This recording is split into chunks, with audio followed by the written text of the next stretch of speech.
तुला असं मरमर काम करायला लागलं नसतं माहिती.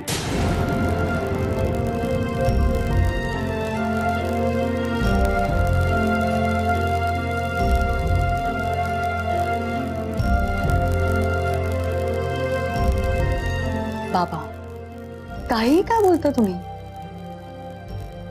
उलट एका बापाने आपल्या मुलीसाठी जे जे करावं ते सगळं केलं तुम्ही माझ्यासाठी. उलट मी म्हणेन त्यापेक्षा जास्त केलंय. पण कधीतरी मला माझ्या आयुष्याची सूत्र हातात घ्यावी लागणारच होती की नाही? खरं तर बाबा तुम्ही माझ्यासाठी इतकं केलंय की मी आयुष्यभर काही केलं नाही ना तरी कशाचीच कमी नाही पडणार मला. फक्त जसं तुम्ही माझ्यासाठी केलं तसं मी शुभ्रासाठी करते इतकंच. हेच सगळं जर तिच्या वडिलांनी केलं असतं तर कदाचित त्याचा फोन वगैरे तर आला नव्हता ना?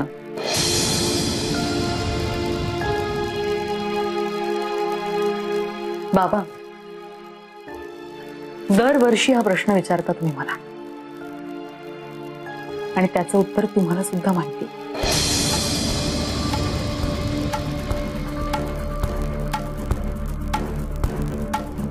जगाच्या पाठीवर मी कुठे आहे याची साधी कल्पना सुद्धा नाही त्यांना. त्यांना वाटत असलं तरी जाऊ दे ना, जाऊ दे, या विषयावर चर्चा पण नको आता. मी आलेच शुभ्राला घेऊन येते. हा आता तिची समजूत काढणं फार मोठं काम आहे तुझ्या पुढचं. किंवा ती झोपली असेल ना तर तिला उठवू नको, तशीच घेऊन ये. मी इतकी अड्डी कधीच नव्हते ना बाबा. नाही कधीच नव्हतीस. कंप्लीट बापावर गेली या बाबतीत.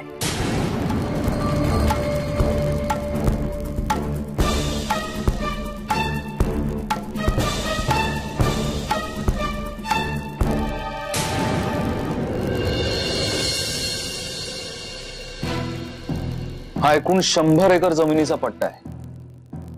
या इथून कालवा जाणार आहे तशी माहिती बांधकाम विभागातून मिळाली. मुख्यमंत्र्यांची सही सुद्धा झाली आणि एनी टाइम डिक्लेअर होईल. त्याआधीच आपण हा पट्टा मिळवला पाहिजे. लोखंडाच्या भावात विकत घेऊ आणि सोन्याच्या भावात विकू. काय मग अडचण काय?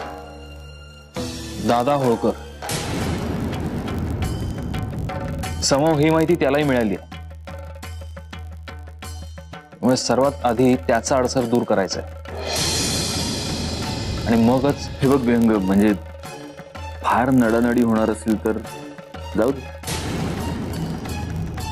नको आपल्याला जमिनीचा पट्टा. आय मीन पिकाडीलो असून काय अडत नाही आपलं. काय मला उगीच पुन्हा त्या घाणीत दगड टाकायचा नाही. सत्यजित हे तू बोलतोयस? दादाला घाबरून आपण उगाच. हे बघ सावधगिरीला घाबरटपणा म्हणत नाहीत, कळलं? उगीच माजलेल्या बैलाला अंगावर घेण्यात काय पॉइंट आहे? त्याला त्याची वाट तुडवू दे, आपण आपल्या वाटेने जाऊ. पण सत्यजित व्यंग खूप झालं रे. खूप झाल्या मारामाऱ्या. खून पण पाडला, त्याची शिक्षा पण भोगली.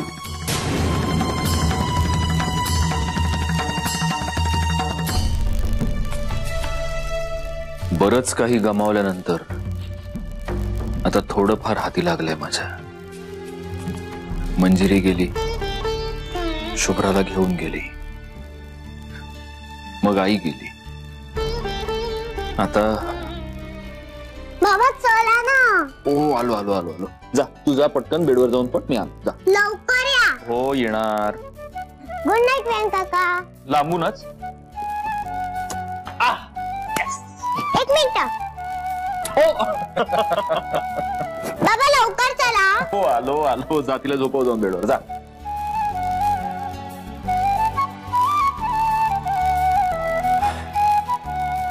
आता हे जपायचंय विहंगा. आता यापेक्षा जास्त महत्वाचं आयुष्यात काहीही नाही.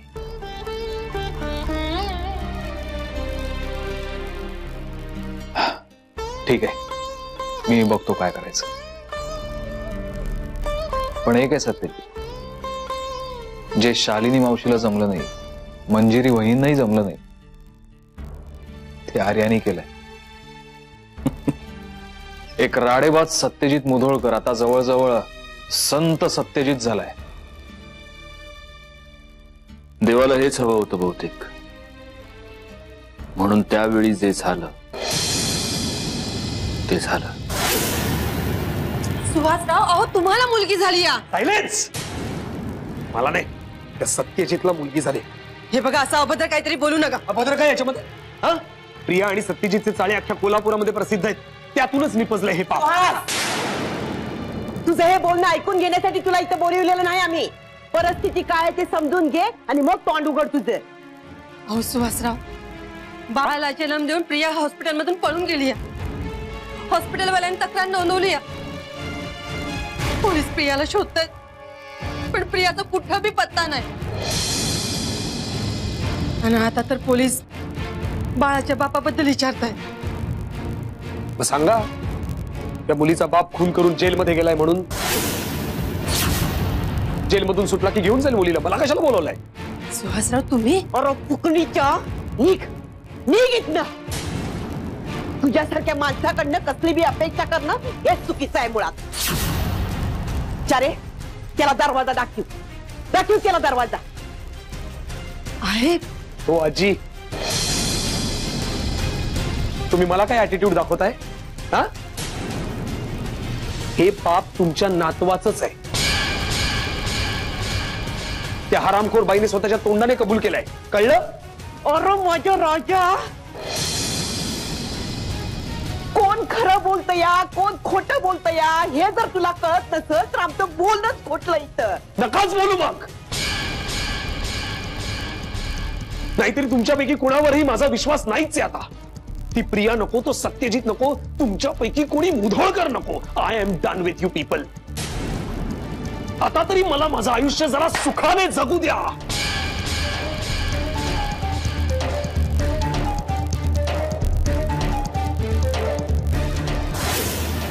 त्यानंतर एक दिवशी मला वॉर्डनने येऊन सांगितलं की मला भेटायला कोणीतरी आलंय. आधी मला वाटलं तूच आला असेल, पण जेव्हा मी बाहेर आलो तेव्हा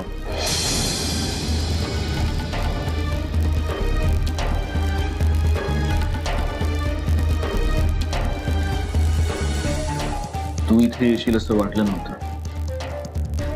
खरं तर तुझ्या मैतावर पण थुंकण्याची इच्छा नाहीच आहे माझी, पण ज्या माणसाने माझं आयुष्य बर्बाद केलं त्याच्या एक मुस्कटात मारण्याचा तर हक्क आहेच मला. घे मार. अशी नाही, हे घे. काय बर्थ सर्टिफिकेट आहे तुझ्या मुलीचं. शुभ्राचं बर्थ सर्टिफिकेट? शुभ्राचं नाही रे, त्या हरामखोर बाईच्या पोटात जे मूल जन्माला घातलंस त्या मुलीचं बर्थ सर्टिफिकेट आहे ते. मला कळेल असं बोलशील का सुहास? काय पण साळसूतपणाचा आव आणतोय. तुझ्या आणि प्रियाच्या मुलीचं बर्थ सर्टिफिकेट आहे ते. जे प्रियाला मुलगी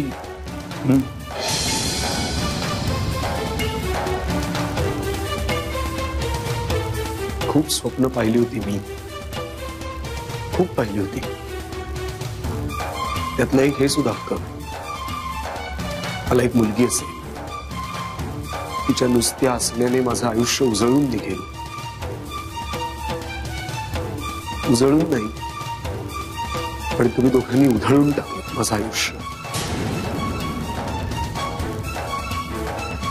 आर्या नाव पण ठरवलं होतं मी तिचं, तेच नाव दिलंय मी तिला.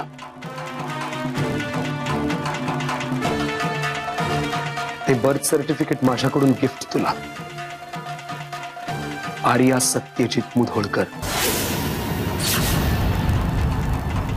तुझं आणि त्या हरामखोर प्रियाचं पाप.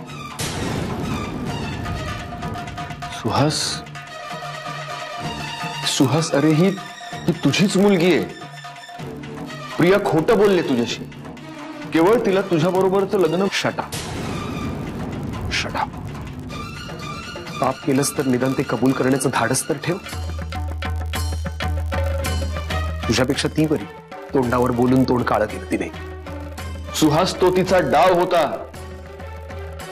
अरे मी शुभ्राची शपथ घेऊन सांगतो. तुझं काय जात आहे शुभ्राची खोटी शपथ घ्यायला? तुझी अनेक पाप अशी गावभर हिंडत असतील. शुभ्राची खोटी शपथ घेतोय, काय जातंय काय तुझं? सुहास, तू खूप मोठी चूक करतोयस. झाल्या चुका करून झाल्या. आता त्या मी निस्तरायला घेतल्यात. आणि एनिवे, मी तुझ्याशी इथे बोलायला आलेलो नाहीये. ते बर्थ सर्टिफिकेट तुझ्या तोंडावर फेकून मारायला आलो होतो. माझं काम झालंय. आणि अजून एक सांगतो, या जगात जर देव कुठे असेल ना, तर माझे तळतळाट लागणार आहेत तुला.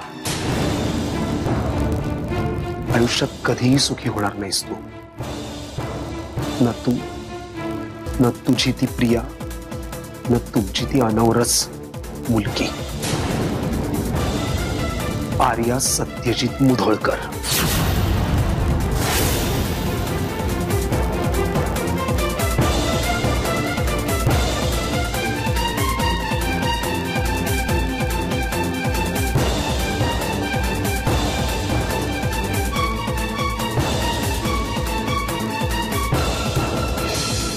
आयुष्यात इतके टोणपे टक्के खाल्ले,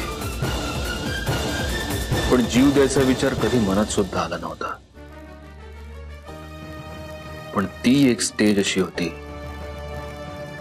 जेव्हा मी सिरियसली आत्महत्येचा विचार करत होतो. जगण्याचा कंटाळा आला होता मला. आईच्या जाण्यानं पुरता खचून गेलो होतो मी.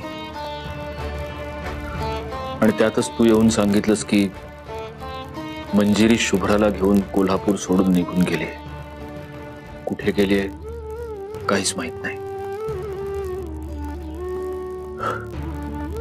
जेलमध्ये मी अशा काही माणसांना ओळखत होतो जी सतत जेल तोडून पळून जाण्याच्या विचारामध्ये गर्क असायची. मी सुद्धा त्यांच्यासारखाच झालो होतो. डोक्यात एकच विचार असायचा, जेल तोडून मुक्त होण्याचा. आयुष्याचं जेल. मरण हवं असं वाटायला लागलं होतं मला. नैराश्याच्या अगदी शेवटच्या पायरीवर मी उभा होतो. एक पाऊल पुढे आणि मरणाची खोल दरी. आणि अशातच एक दिवशी आजी मला भेटायला आली. पण येताना एकटी नाही आली. ह्या जीवाला जन्म दिल्यानंतर काही तासातच परागंदा झाली हॉस्पिटलमधून. चांडाळीन कोणची.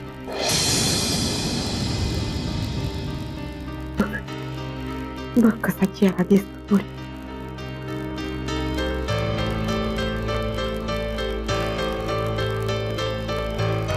या बिचारीला तिच्या हक्काचं दूध बी नाही पाजलं बघ. पोलिसांनी लय शोधण्याचा प्रयत्न केला, पण सापडते कसं अवधचा. देव तिला कधीच माफी नाही करणार. कधीच नाही.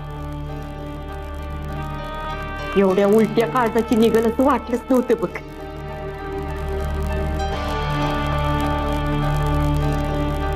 अरे या बाळाचा चेहरा बघून आत्मा नसलेली हाडळ बी पागळण बघ. पण ही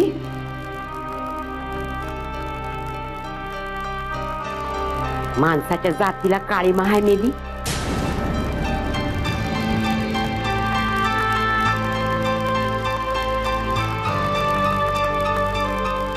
चारूनं कुठून तरी सुहासरावांचा पत्त्या शोधून काढला, पण तो आला होता इकडे.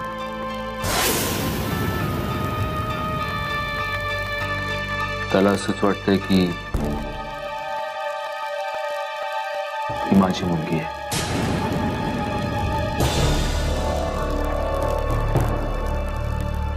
आता काय करायचं या जीवाचं? तूच काय तो निर्णय घे बाबा. यंग गेला आता परवा अनाथ आश्रमामध्ये.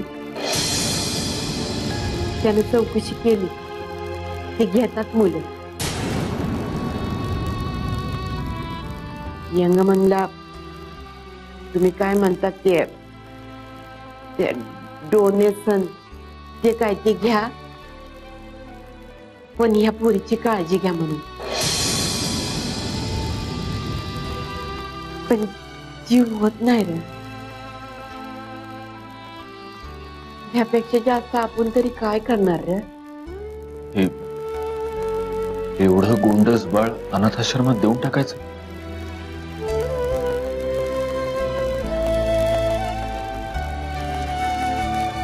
तुला पटतं हे आजी? हेच ना. अरे जीव होत नाही रे. पण नाही, ही अनाथाश्रमात जाणार नाही.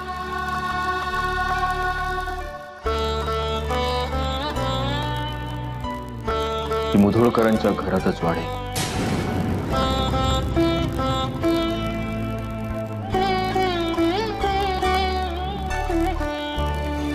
मुधोळकरांची लेक म्हणून वाढेल.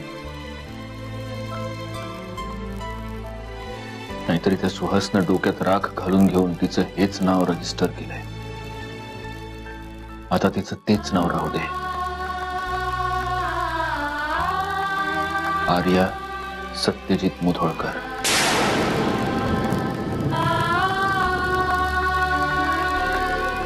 अरे पण सत्या, तू काय बोलतो? काय हरकत व्हायची? नाहीतरी आता माझं कोण उरलं या जगात?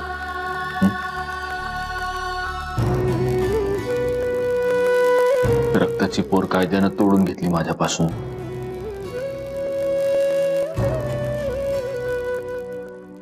यंग सांगत होता की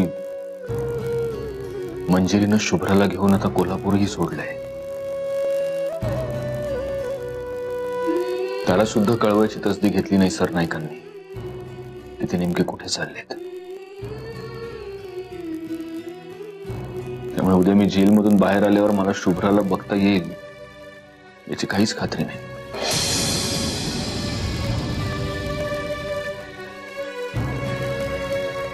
त्यांना हा जो अन्याय केला ना माझ्यावर,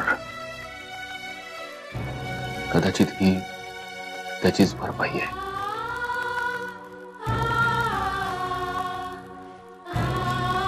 तिचं या जगात कोणी नाही, माझंही कोणी नाही. मग आम्हीच एकमेकांचे झालो तर काय प्रॉब्लेम आहे? अरे पण सत्या, अरे ही प्रियाची पोरगी आहे. हा मग सत्यजित सुद्धा अनंतराव नावाच्या नालायक माणसाचाच मुलगा होता, पण त्याचा अनंतराव नाही झाला ना. कारण त्याचं बोट धरून त्याला चालायला शिकवणारी तू होतीस. तिच्यासाठी तू असशीलच ना आजी. तिला इथं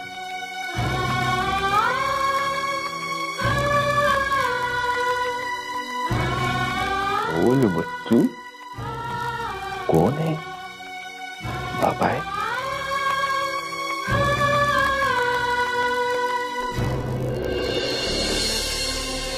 मीच तुझा बाबा आहे. लिंबाची फोड आणि आंब्याची काप, तू माझी लेक आणि मी तुझा बाप.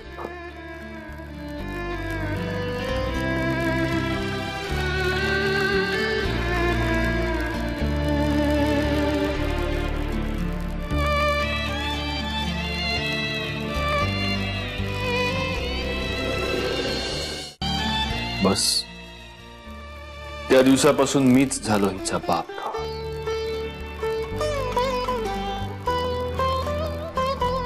विहंग गेली 7 वर्ष एक काचेचं भांड घेऊन फिरतोय मी माझ्या तळहातावर, आणि त्या भांड्यामध्ये जीव ठेवलाय मी माझा. आता जर हिला काही झालं ना बाबा तुम्ही आता आतमध्ये नाही आलात ना तर मी तुम्हाला मारीन. Sorry sorry sorry sorry sorry sorry. अगं मी येतच होतो झोपायला आतमध्ये, तेवढ्यात हा विहंग काका काहीतरी स्टोऱ्या सांगत बसला, त्याला मार बघू. नाही मी विहान काकाला नाही मारू शकत, डार्लिंग आहे तो माझा.